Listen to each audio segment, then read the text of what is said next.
On debate, Senator Pate. Thank you, Madam Speaker, and thank you, Senator Jaffer. Thank you to all who have contributed to this, and a special thank you to Senator Clement for moving an important and necessary amendment. Honourable Senators, as we know, the government's goals for Bill C-5 are to deal with issues of systemic racism and discrimination in our criminal legal system and to reduce incarceration rates for Indigenous and Black people in Canada. I support these laudable goals, but without this amendment, Bill C-5, although promisingly aspirational, does not go far enough and does not allow for the government's own objectives to be met. When introducing this bill, Minister Lametti was clear that, and I quote, "Too many lower-risk and first-time offenders, including a disproportionate number of Indigenous peoples and Black Canadians, are being sent to prison because of laws that do not deter crime or help keep our communities safe. Along with other efforts across government, these reforms represent an important step forward in the fight to root out systemic racism and ensure a more effective justice system for all," end quote. Unfortunately, this bill, without this amendment, will not actually result in the promised reforms. It will only scratch the surface. We cannot promote a fairer, more just legal system while MMPs remain. We cannot promote a fairer, at the very least, we must restore judicial discretion and allow judges to consider circumstances that warrant departure from mandatory minimum penalty frameworks. The amendment Senator Clement introduced would allow judges to do their job and bring us closer to rooting out systemic racism. As you have already heard, the majority of witnesses, especially those representing communities most impacted by systemic racism in the legal system, advocated for this amendment to fix Bill C-5. Since we studied the bill in committee, the Supreme Court of Canada, as Senator Jaffer just raised, sent a clear message to Parliament by its decision in the Sharma case. As Jonathan Rudin of Aboriginal Legal Services explained, and I quote, "The decision makes it all the more important that C-5 gets amended to address as many of the flaws in it as possible. The court has made it clear that criminal law policy rests almost solely now with Parliament, and so it's up to Parliament to find the courage to do what the TRC asked it to do in respect of criminal justice reform.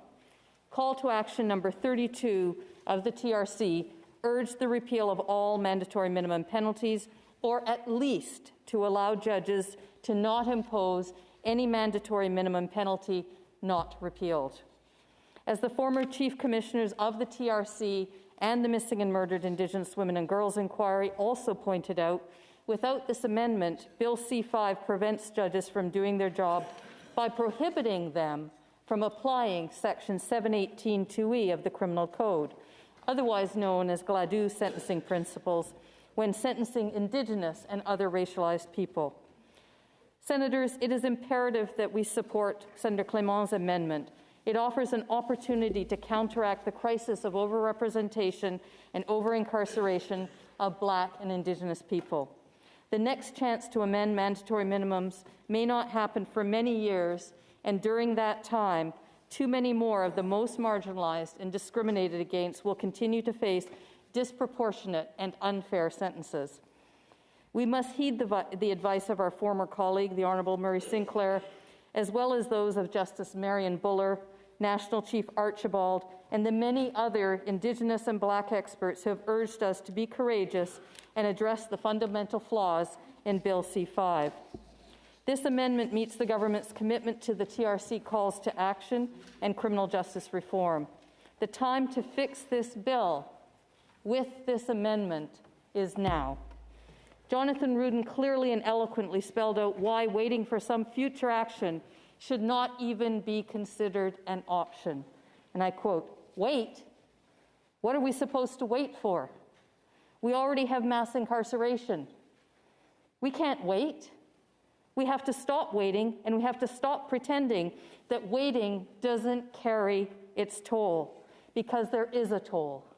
The reason that we, as a broad society, can say we can wait is because we are not bearing that toll. Indigenous communities bear that toll. Indigenous children bear that toll. It's time to stop. It's time to just do what we said we were going to do when the TRC made their recommendations. This government and many people agreed to adopt the recommendations of the TRC. Let's finally do it. For goodness sake, there is no reason to wait any longer." End quote. Contrary to the rather isolated opinion of the outgoing CBA Criminal Law Section Chair, based on his years of experience on the ground, Mr. Rudin agrees with Senator Sinclair and so many others that about the many advantages of judicial discretion, telling us, and I quote, "First, it is quicker than having to challenge the constitutionality of a mandatory minimum for each person on a case-by-case, individual basis while leaving the legislation in place for everyone else. And second, decisions made by trial judges are subject to appellate review. Within a few years, we could have a robust set of jurisprudence on what sorts of cases merit the use of discretion. In introducing an amendment to permit judges to rely on a safety valve for mandatory minimums, not otherwise repealed by Bill C-5, is a necessary and positive step forward." End quote. Thank you to Senators Clement, Jaffer, and Simons for such cogent and clear explanations as to how and why mandatory minimum penalties result in discriminatory sentences that disproportionately affect Indigenous and other racialized groups.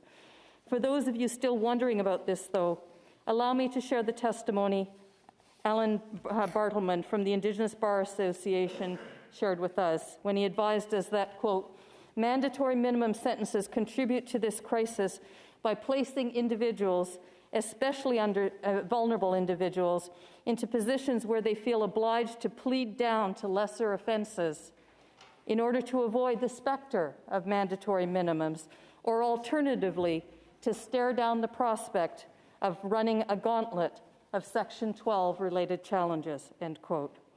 The Native Women's Association of Canada spoke about the impact this bill will have on the lives of Indigenous women and their families, and I quote, "When a sentencing judge gets to look at an Indigenous woman before them as a whole person and consider all of the relevant factors that have shaped their story right up until the moment they stand before them, that's the kind of crafting they are legislatively enabled to do when mandatory minimum penalties are repealed.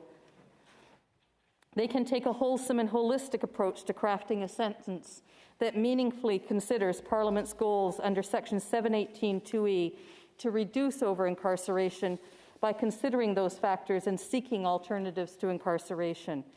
The immediate impact of this amendment will be fewer Indigenous women incarcerated if it immediately empowers sentencing judges to avoid incarceration." End quote.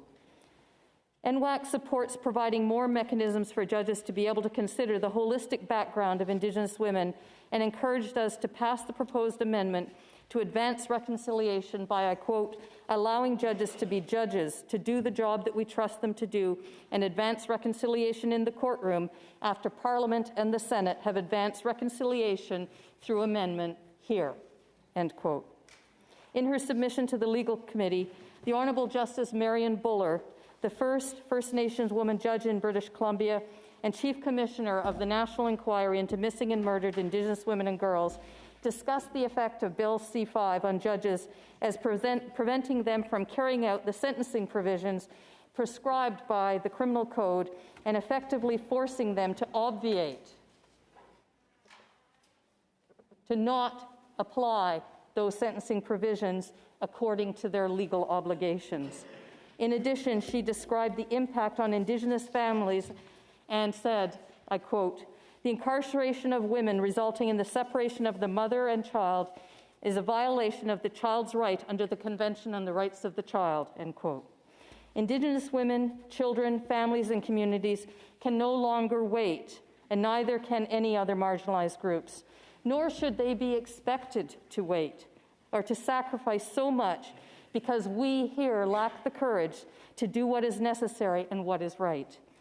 Finally, when the Honourable Murray Sinclair spoke in support of this amendment at committee, he further helped us understand how mandatory minimum penalties have particularly negative impacts on Indigenous communities and why this amendment is necessary to answer the Truth and Reconciliation Commission Call to Action 32.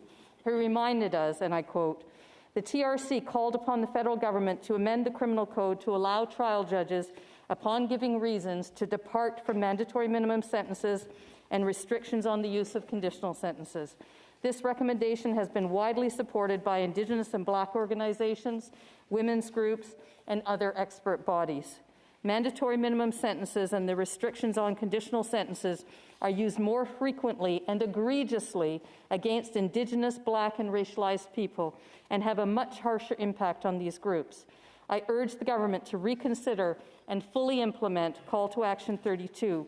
We need to move away from a simplistic, punitive, one-size-fits-all response, and we need to trust and allow our judges to do the job they have been appointed to do."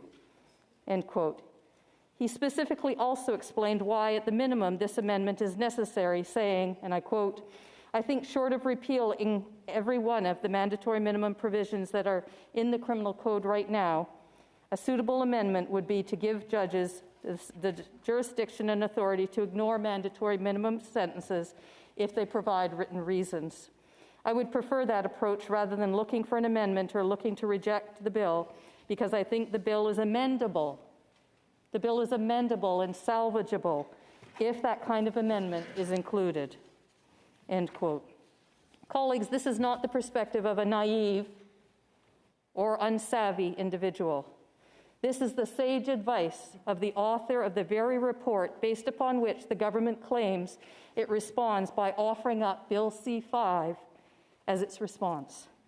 Who am I? Indeed, who are we? To challenge his expertise and experience by essentially responding, "You may be right, but we lack the courage to go there." This is the root of our insistence. We reject the foil of fear to take bold action at this time.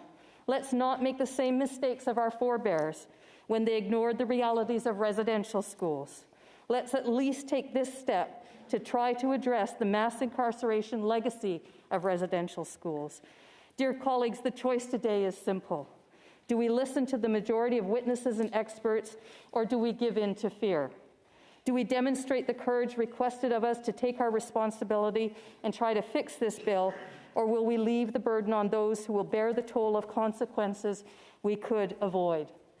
Today, colleagues, that is our choice. I hope you will join us as we individually and collectively try to remedy this wrong and make this bill fit for purpose by supporting this small step in the right direction. I hope you will join us and vote in favor of this vital amendment. Miigwech, merci. Thank you.